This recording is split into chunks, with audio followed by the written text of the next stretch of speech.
Welcome. You're watching the May 5th, 2020 edition of Epic Sketch Time. Epic Sketch Time meets once a week to have a free-form drawing session. My name is Mark Monlux. I live in Tacoma, Washington. I've been a freelance illustrator since 1985, and I like to draw web comics. You can find me on Instagram at Mark Monlux, as well as other media portals, and please support my Patreon account. Hi, I'm Bill Morse. I'm a cartoonist and illustrator living in Seattle, Washington. I do a webcomic called Rhapsodies, and also support my Patreon account, which now has stuff in it. That's a great plug. Hey, my name is Castruita. You can check out my stuff at unfedartist.com. I am an illustrator, cartoonist, and graphic designer working out of Arizona. I'm also on Patreon. You can find any of my stuff on social media or at Patreon at Unfed Art. And does it have stuff on it? Yes, it does. Now with stuff. I am gonna make a post that says that's a great selling point. I like that. Now with stuff. You know what's great is one of my favorite cartoonists, Dave Kellett, he had these pins, which Mark, I know you're a fan of pins, but he had these great pins. I don't know if you guys can see them. This pin says "to be or not to be" on it. Oh, that's good. Yeah, and this one, ask me about my so-so art. I approve. I think a Patreon pin that says "now with stuff." if you could find a way to make it, that would be a great pin. Yeah, that was one of my. I think that was one of my better non sequiturs there. I'm even drawing a little logo Patreon. Now. Oh, do we got Mark on it? You well, Mark's lost in design land. So how you doing, Bill? I'm beyond the usual stir craziness. I'm doing okay. My family's doing okay, and considering what you were, but considering why we haven't seen you for a couple of days, more importantly, right back at you. I mean, I lost a friend in the first wave of this crap. So. I haven't had to deal with that. My family got pretty sick, and I won't go into details just because it's medical privacy and everything. I don't want to air out somebody else's laundry, but yeah, it's kind of scary. Like I had to get like all the medical paperwork and everything ready, and I had like a suitcase packed and ready to go just in case I needed to help them get to the hospital. And then you start to get symptoms yourself, and you're just like, do I have it? Do I not have it? And then there's the whole testing side of it where my family member was actually told to go get tested by her doctor, and then at the testing facility they said no, we can't test you. And so it's just, again, I won't go into too much detail, but yeah, just stress and anxiety, and the news doesn't help because now you read like, it could come back and it's more more aggressive, or it's mutated, it's just like, one thing after another. I mean, considering what little mild symptoms do to my imagination, having something close to real is even worse. I mean, it's sort of like I have a bizarre heater in my apartment, which has created what I refer to as a phantom fever more times than I care to admit. I mean, it's sort of like I know darn well that it's not, I know what a fever does to me, so being merely warm is not a fever. Yeah. But having said that, let's face it, we're professional dreamers here, and therefore it's way too easy for us to come up with ideas that take forever to get out of our head. Yeah, So, no. Bill, I'm curious, Imagination runs wild. just how does a fake fever affect you? It's sort of like it feels warmth on the face, maybe the arms, but at the same time, one of my rosy complexion here is mainly due to having a full light in my face from noon to sunset. I mean, you can see the glare here, you know. Yeah. Well, today I went. Been trying to put in a walk every day, and so I went for a 1 mile walk this morning, and then my wife came up and said, "Hey, I'd like to go for a walk too." We walked for another 2.5 miles, so I'll probably have 4 miles logged in by the end of the day. Good deal. I've been doing, I think I've told you already, I've been doing the local loop around the local park every time it's not raining. And that's about 2.9 mile. The loop is 2.9 miles, and then it's a mile each way on the bicycle.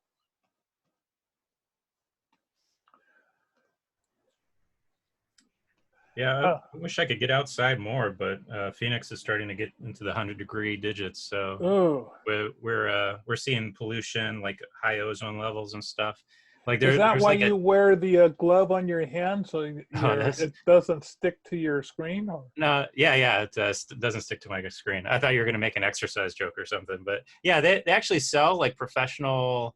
Yeah, I know some people that wear them, but yeah, I have yet these to are just find animators' gloves. You cut off the fingertips and throw them in the washer. You know, I think it was $5 at the art store when I got it. But yeah, my hands, the sweatiness and like the fingerprints, it doesn't really help on the Wacom screen. So that's why I would do this.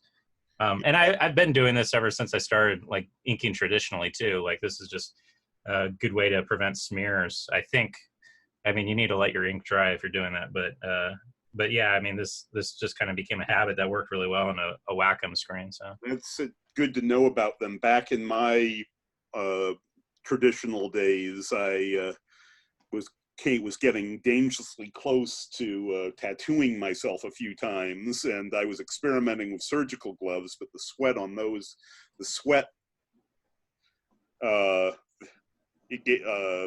that it created gave new definition to clammy hands. Yeah, so I'm going to share my screen and ask you guys what your thoughts are from a quick first impression.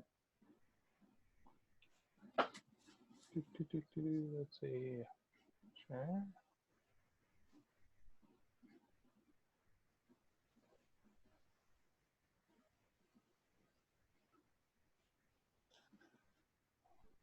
Okay, so here are two coloring layouts for my enamel pin.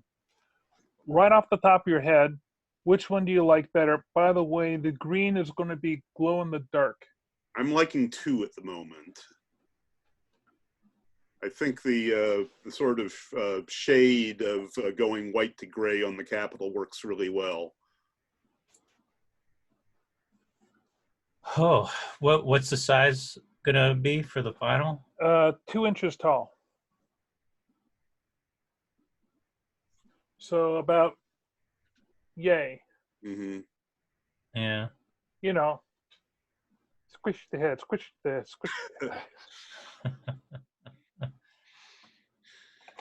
You know, to be honest, they look almost identical to me.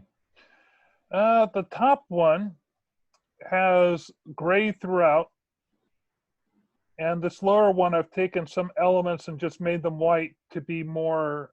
It makes it feel like it has more depth, I think. Maybe some dark gray in between the final curve of the capital and the. Well, you can't do that without putting in a black line. Oh, okay. Yeah, and now that you point out the gray versus the white, I guess I like the white, but Yeah, before then it was kind of like a like seeing double. I honestly couldn't tell the difference, so I guess I can't really criticize one over the other because of that. Did you Okay. Well, did you go ahead, Bill. You were saying? do you consider put a lighter shade of green or perhaps a yellow on the two bands on the UFO? Well, the green is just an FPO color. That's going to be a glow-in-the-dark ink. Right. So I have no idea what color that's going to be. Typically, it's a pale green. Okay. But I am going to come up with a color version that's using some blues on the off chance that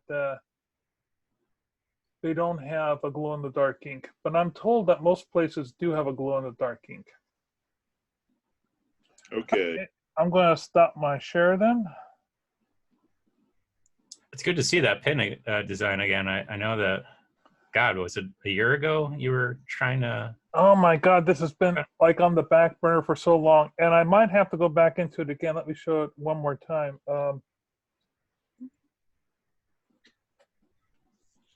It's so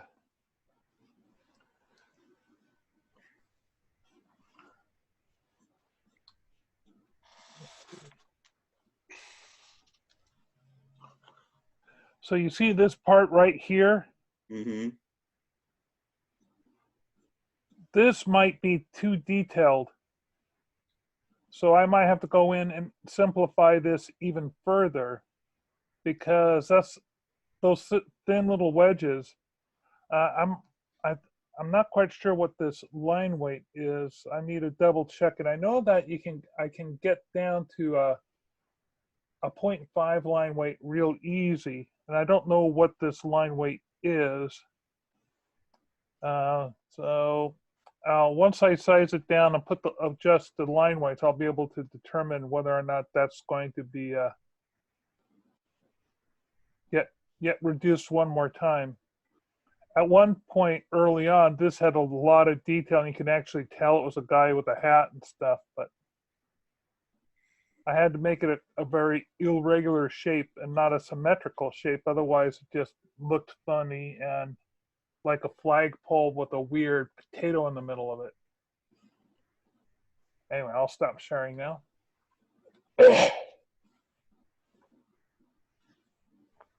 So, Ian, I see that you're putting your character on 4 chairs. Did you do those chairs inside a little 3D program and then auto trace them, or how did you do the chairs? You know, I roughed or I freehand roughed them in, and I've just been kind of like cleaning them up. I would have loved to have like a better here. Let me increase my screen size. Using Clip Studio Paint, how much have you been experimenting with the model functions at all? I like using the models a lot. I mean, I don't know if you guys remember a few of my color comics ago, but I did a cafe model for like the first panel, which I don't know if I'm trying to make a thing out of it or not. I can't find my cursor. Hold on a second. Where did my mouse go? Oh, okay, there it is. But I try to make like the first panel like a little bit stronger on the detail, just because I kind of look at it as an establishing panel. Right. Are you guys kind of familiar with the establishing shot of movies? Oh, definitely. I do that a lot too. So I don't know if that's like a wise decision, but and I do kind of feel like the background needs to be filled in on the rest of these panels, and that's what I'm doing today. But I think having like a really interesting first panel is kind of a good way to do things. I don't know if there's any science behind that. Like I said, I just kind of like doing that. So for the 3D model aspects of like really intricate like set design, like a cafe, yeah, that's just amazing for Clip Studio's function. And it's one of the reasons I'm trying to teach myself Blender so I can start figuring out like a little bit more of that stuff. But I do have a lot of 3D assets that occasionally I'll drop in. That's one of my main reasons for wanting to get better with Blender, as well, because because I've been using Google SketchUp for years, and it's a useful cheat, but at the same time, it's meant for architectures and not artists. So the perspective always, the depth of field and perspective always feels off to me. Yeah, like here's a chair I probably could have put in here, and now that I see it, I'm kind of like hitting myself because that would have saved me some time. Like one of the things that one of the things I'm trying to do is teach myself how to draw better, right? Like to just be able to you know, do a level of excellence so that, you know, it comes off well. But when you do things digitally, it's so easy to just be sloppy and clean it up afterwards, and and it takes time. And so, I mean, you're just balancing so many things. Like, am I doing it quick? Am I doing it nice and perfect? And, you know, if you take shortcuts like the 3D stuff, it's like, well, you know, I know how to draw a chair, but yeah, given the amount of time that I actually spent cleaning up these chairs, even regardless of how simple they look, is this like, you know, I probably would have been better off just using the 3D model. Oh, I know exactly. No, jokes aside, I know what you mean. If I had a dime for every time I realized after wasting who knows how much time looking for the right model or visual reference, when I could have improvised it and gotten it done in about 5 to 10 minutes. Yeah, and I mean, a lot of it too is I think I'm such a reference trained artist where I just do better work if I can see something. So trying to draw something from my memory and just, you know, out of my head, it always doesn't. It always, you know, suffers from, you know, a lack of like definition and detail and perspective and all that stuff. And that's what I said, or that's why I said I'm trying to teach myself how to be a better artist. Right now, unfortunately, I'm not like focused on the chairs as much as you know, anatomy. Like I still feel like my human anatomy needs to go up a notch, and so I've been working on that. But yeah, just to spend like a day just drawing chairs of different types, I probably could benefit from that. I don't know if you guys remember one of my stories back when I was trying to be a superhero comic artist, and I went to Comic-Con, was I had terribly drawn horses. And it's just like one of my goals is to just be really good at drawing horses from memory. So if I could pull that off one day, I think I'll be a little bit happier. I'm all for that. I've been, one of the worst parts of that Game of Thrones challenge I've been doing for the last year or so is there's way too many horses. I mean, my horse, I can't put anybody down on when it comes to horse art because I can barely trace horses. Oh, really? Now, when I've been watching anime lately, I've been noticing that they do the same trick for the horses in anime that I do for hands and feet. And that is, I hide them as much as possible. So if there's a horse, you see the head of the horse, but okay, so the head's kind of like poking out over here, and imagine my head is the back end of the carriage. And so, yeah. No, hiding hiding hands and feet is pretty common. In fact, I know, I can't remember the exact comic, but there was like a trope for the webcomic artists where all his characters would have their hands in their pockets, you know, just like all the time. He just never would draw them. So, well, let's see. Andy Capp would have his hands in his pockets a lot. There's this great Peanuts joke where Charlie Brown is critiquing Linus's drawing, and he starts psychoanalyzing the reason that all of Linus's figures are in their pockets, and he goes on this spiel about insecurity and whatnot, and Linus finally says, "No, I do it because I can't draw hands," and Charlie Brown blushes. Yeah, I would love to find that and like put that on my wall. That's great. That's it's one of the better known ones, so you shouldn't have too much of a problem finding it.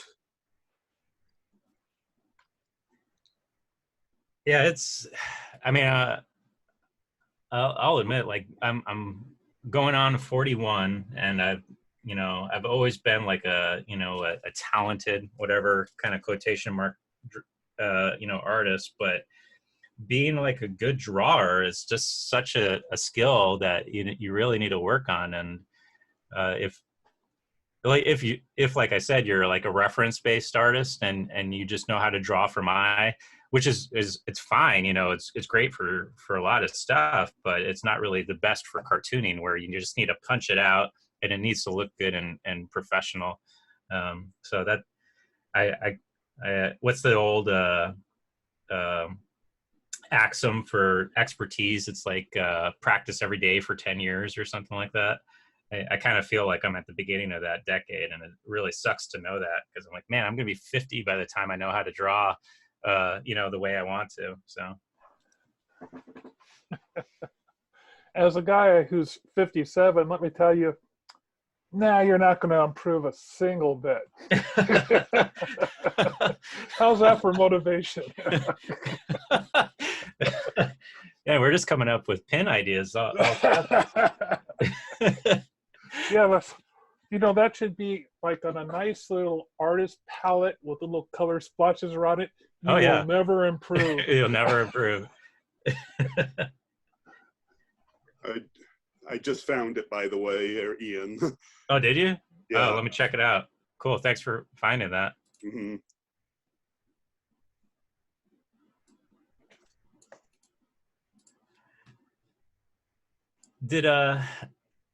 Did Peanuts come out with like a full collection anthology? Like Fantagraphics has been doing the whole thing for years.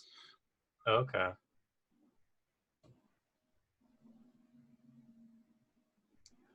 I don't know if they finally finished it or not. Last I checked, they were up to the mid-70s. Yeah, I mean, one of my favorite possessions is my hardbound Calvin and Hobbes anthology. I love just pulling that open and getting inspired and just kind of like learning from the artwork and stuff. Mm. What I wouldn't mind having is, back when I was in high school, my school's library had hardback anthology of the Dick Tracy comic strips. Nice. There were two of them, and I just poured over those. I mean, it wasn't, like a little bit here, a little bit there. No, it was the complete storylines of all these villains and things. I believe IDW's been doing them. I saw them I picked them up at the library a few times. What is IVW, Bill? IDW is one of the comic printer company, a comic publisher, and they've been doing a whole lot of reprints of the old stuff. So they've done the Dick Tracy, they've done, is this ID? Yeah, okay, this is here. So, for example, this is their take on one of their reprints of the Jiggs and Maggie comics. I love that comic. I've been falling in love with him over and over. The McManus's line work is amazing. I mean, look at that. Yeah, it's really brilliant stuff. I mean, it must be. I mean, it looks like it's just quill work all the way through. Though I'm wondering I'm not sure how he got those shades, because I'm not sure that zip tone was a thing back then. Oh, now there's a question. When was zip tone invented? Because otherwise you'd have to, if you put it in a stat camera, you would still need to have a zip tone film to put over the top of it. So. Yeah. I mean, for all I know, it's glued paper with the pattern, but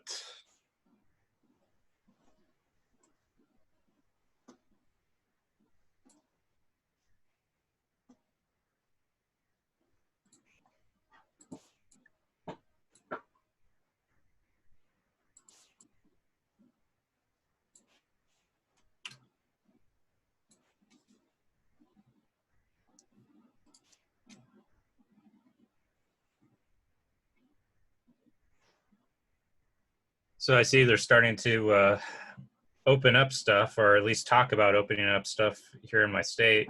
I haven't seen the timeline for theaters to open back up, but how are things looking over there? Are you guys? Oh, they're still locked down and will be through the month of May at least. Oh, really? At least all the government facilities will be. Yeah. I know that they're going to be opening up some state park accesses, such as boat ramps, because hey, fishing's a nice isolated. Huh. Yeah, the reason I bring it up is because I know you were doing those movie posters, pretty consistently. Well, the movie theater, they're thinking of. They're looking at other independent movie houses to see how they're doing. In Japan, what movie houses are doing is they're allowing people to buy a monthly subscription. And then for $50, whatever movies that movie house has subscribed to for the month, you have access to those movies as an online streaming. Now that's a hell of a deal. Right now, the only thing that our movie house is doing is some of the movies, if you want to watch them, you can stream them, but you have to pay them the full $10 like you would inside the theater. And that's not really, I don't know how well that's working for them. Yeah, because I've sort of been paying attention to it. I mean, I just had my summer trip canceled, or more accurately, rescheduled to next May.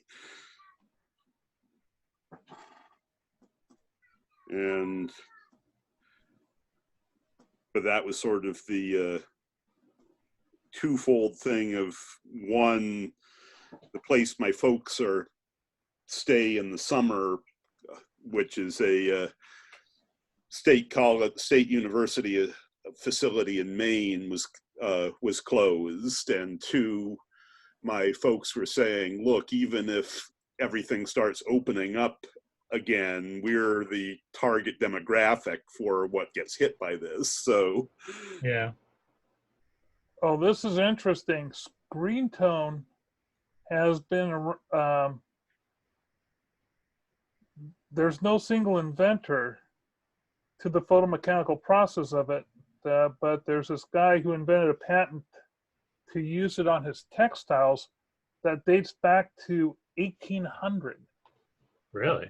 Wow. Oh yeah, 1852. So I'm wondering when it got attributed to film.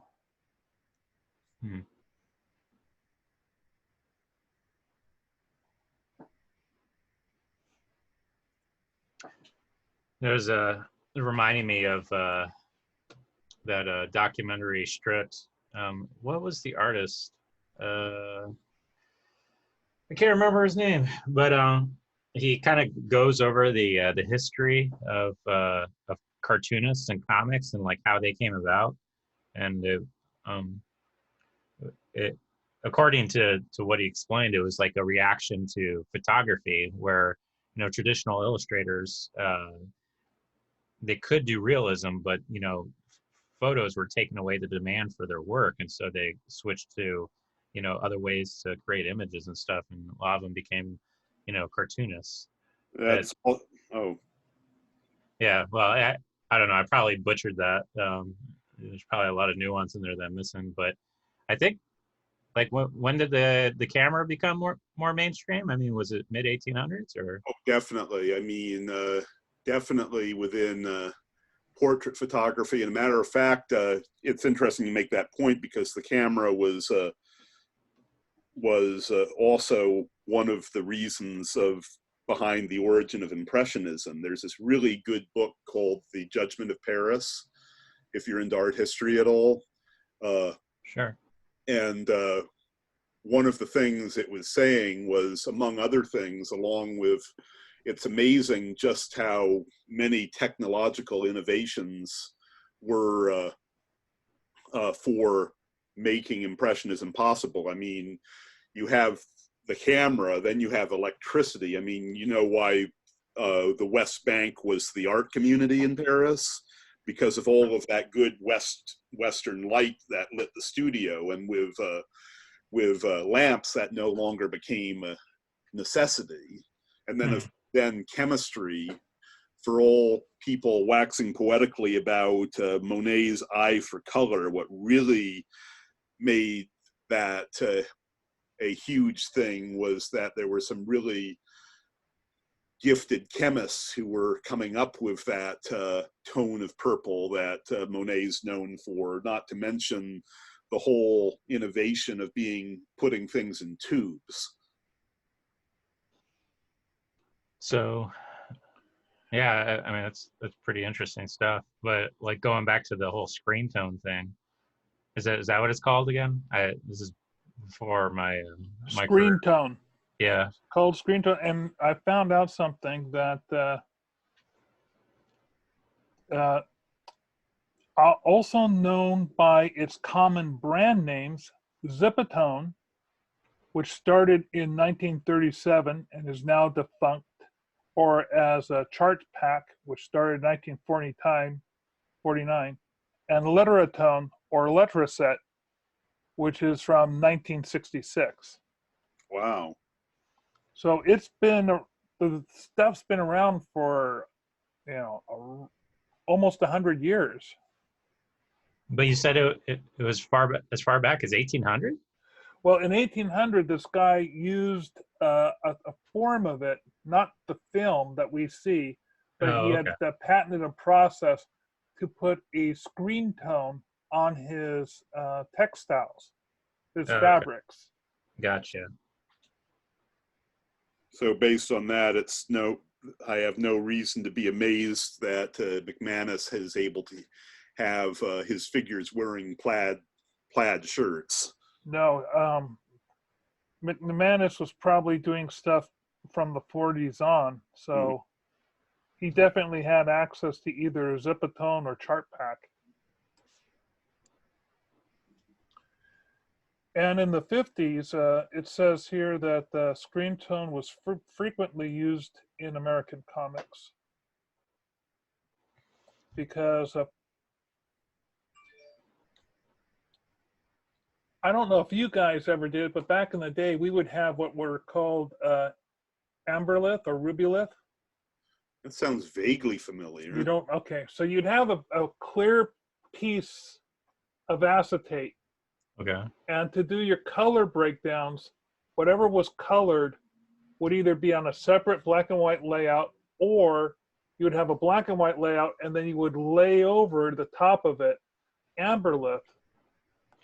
And the red or rubylith, it was called amber, it was basically red, but we would photograph as black. And you would peel these little target things and place them on to create the registration, as well as your crop marks on every sheet, and they had to line up perfectly. I one time did a phony cereal box this way for the March of Dimes, and they had 6 layers, and it was a little bit of a nightmare. And I know most of the time people worked with 2 or 3, but in the comics, if you go back to the old DC, they would run like maybe 3 or 4 colors on a sheet of comics, not CMYK, but a color run. And then they would take the color dots, and for the red to make a pink, they would do a screen tone and get those little tiny dots.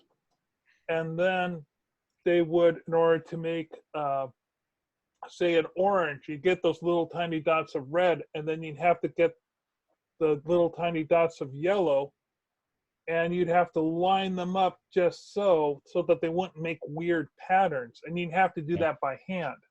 Wow. So, I love that look. I really miss seeing that kind of like that dot matrix kind of combination of colors. I didn't realize how much work went into it, though. That must Well, be which is a nightmare. why if you look at some of these comics, you're wondering why didn't they put in more color? They're just using whole fields, like they'd have a figure, and that whole figure would be that one color, and they would work the design and the layout to have different planes to capture what the color would be like as part of the construction process, because they knew they were going to have to go with a single toner color for that figure. But yeah, it was extremely labor intensive to do color back in the day. Matter of fact, I think I still have a roll of tape somewhere that has all. The tape comes in two pieces, and the first part is the fat registration, and the second part is the crosshairs that go over. So you'd have like a black circle, and where you peel off the target would then leave a little vacancy on the black circle. So you knew it was perfectly lined up when you had a complete black dot with crosshairs sticking out of the edges of it. And if it wasn't lined up, you'd see these awful crescents. And getting a crescent was just the bane of death. And so you'd be cutting with your X-Acto knife. So what Rubylith is it's a thin gel of color or of gelatin over a piece of acetate, and you would cut it with an X-Acto knife and peel off the pieces that you didn't need, and often put those on a different piece so that you could peel those off whenever you needed sort of like a little tiny section. But I wonder if I even have any of my old layouts. I tossed away all my old layout boards that had stuff like that on it because no one cares. I do have some old artwork that the black and white line work is on a sheet of acetate, and everything is gouache filled underneath it. Wow. Just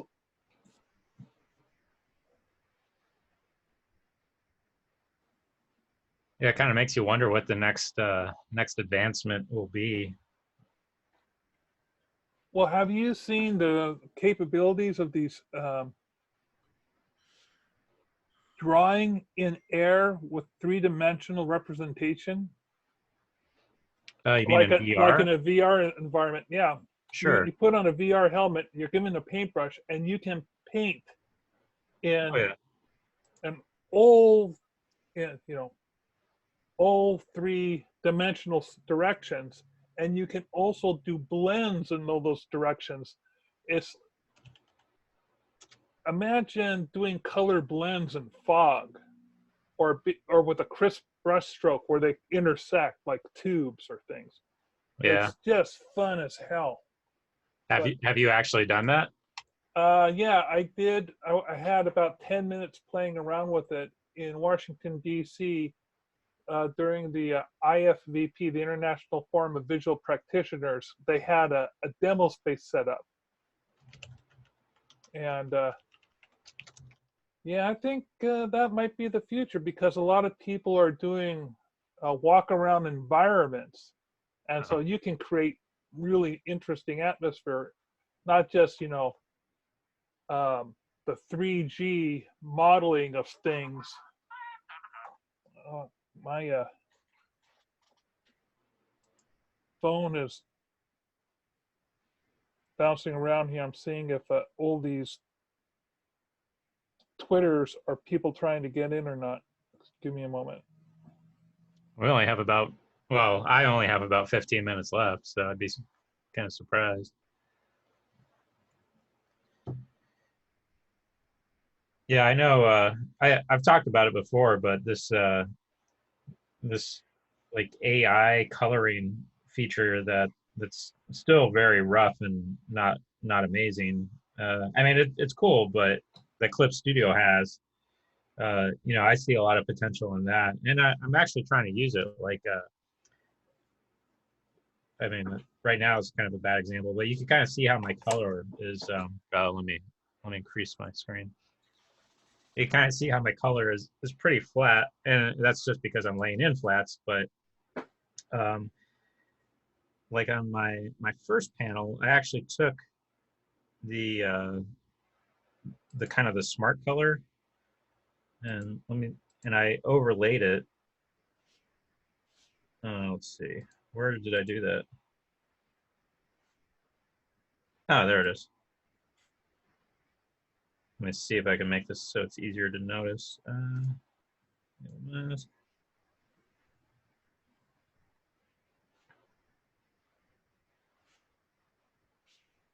So, oh, I have too much separation. It's going to be forever to show you guys, but hopefully you can kind of see. Like I have like the smart color. Oh, geez. And I call it smart color. It probably has its own kind of name, but it's like an AI kind of color. You can kind of see how it's done some like weird effects right here. Mm-hmm. Oh, But wow. Yeah. I set it at 50%, and I put the level to hue, and I laid it over, and I think it adds to the color of my work. It adds like a little bit of extra dimensionality. There's like more interesting hue variations and stuff. Mm. And since it's so quick to do, it's not that difficult to just see what you turn out with. But I like the effect. Like it's giving me a little bit more interesting color than what I would come up with on my own. And again, it's that balance, right? Like, how much time do I want to spend making something really beautifully colored and well rendered versus taking advantage of a tool like this that gives me a cool effect. And I've been doing that with a lot of my color stuff. I'll run the AI color, see what it comes up with, and then just lay it over. And it usually kind of adds like a little nice gradation that I otherwise wouldn't even have thought of. Like you could see under here, like, I mean, I just think of this as like the underside of a shelf. And, here's like some gradients of blue and purple. And I mean, it makes for a more interesting look. So yeah, stuff like that. I mean, if it gets even better, um, hopefully we're not out of a job, but, but, outside of that, I'm kind of looking forward to seeing what else comes around. So I'm going to share a screen to show you guys. Here's an example of some old, a panel of a comic.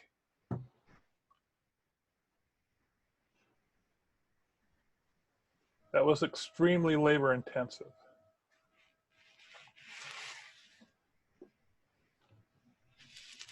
Now you can see right here on the cuff. Mm-hmm.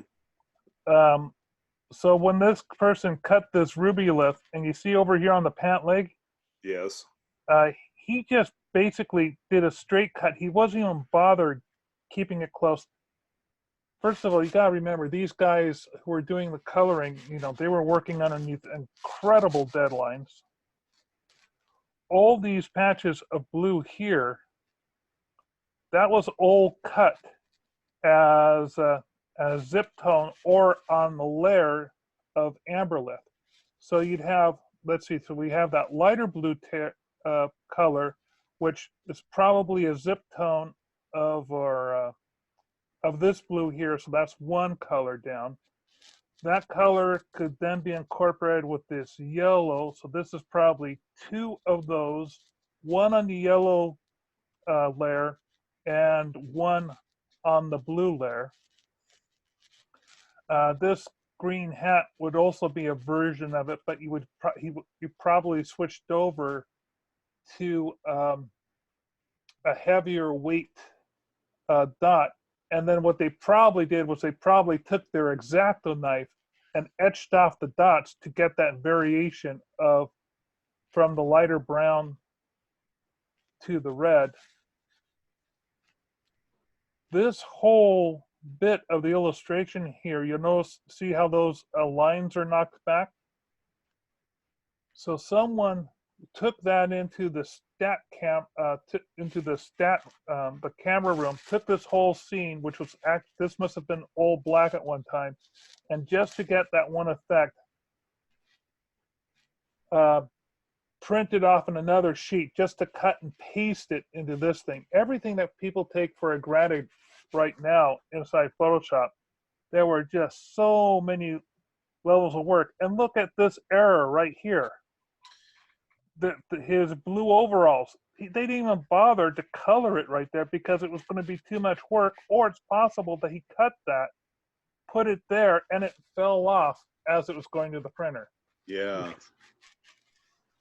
And just for context, like this would have been like in a magazine or something, right? This is a typical comic book. Yeah. Oh, okay. I mean, which is why you can see how some of the registration wasn't that great, and they just quickly chopped off here. But to do this rolling effect with the clouds was to layer two layers, probably the same layer that they did this with two different types of mezzotint. So, oh my God, just the craft that you appreciate the craft a whole lot more. I mean, it's talk about the details. I mean, I was paying attention to all the places where they skimped on the went over the outlines. I completely missed the uncolored overalls until you pointed them out. Yeah, and now I can't like help but stare at that. It's just like it's annoying me. And keep in mind that sometimes the registration would go off by accident. Yeah. Because, you know, they're printing very fast on paper. The quality control wasn't often there. So. Yeah, I mean, this was definitely before I, started, learning more about the trade. Who are the famous like comic colorist? Is it the Romita or something? I can't remember. Romita was the Romita, both senior and junior pencilers. Oh, were they? Okay, I must be thinking somebody else. There was like a team of colorists, but I mean, if you look at like digital coloring now, I mean, it's insane, and I mean, the deadlines are probably still as tight, but they go in and they just sometimes they add to the line work to a point that's past what the the artist would have been able to do, like making a floor look like it's made out of marble or something. It would have taken a penciler or an inker just like forever to do it. They wouldn't even bothered, but Yeah, the old colorists were less about actually working with color than knowing how the color would happen on the paper when they're using these combinations of dots that are just in black and white. So. Yeah, I mean, and not to mention that all of the, I mean, I'm aware of a lot of the almost famous mistakes in comics, and also a lot of pragmatic choices that had to be made. For example, the real reason that the Hulk is green and purple. Yeah, go ahead, Bill. They originally, in the first draft, in the first edition, they went with him being gray. They were going with a Frankenstein approach and sort of gray with blue pants, and nobody noticed. So they switched to green so he would stick out more.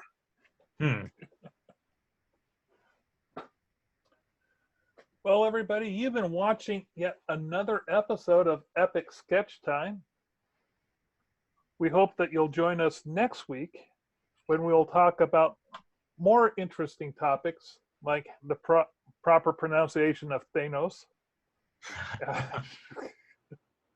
I always did it with a soft A. That might be a Yankee thing, though, admittedly, as far as... Oh, let's not get back into it, though. We did a whole episode where we just drove that into the ground, and the gal from Korea has never returned. No. We created a diplomatic incident. Yeah. Well, it's always fun, guys. Glad to see you again. I hope you take care and stay healthy. Mm-hmm. And I also host another group on Mondays called Freelance Fandango, open to illustrators and graphic artists, and sponsored by the Graphic Artists Guild. So, and that's Mondays at 11 o'clock Pacific time, and look for that on Facebook for Freelance Fandango. Thanks you guys for showing up. I'll see you next week. Have a good Bye.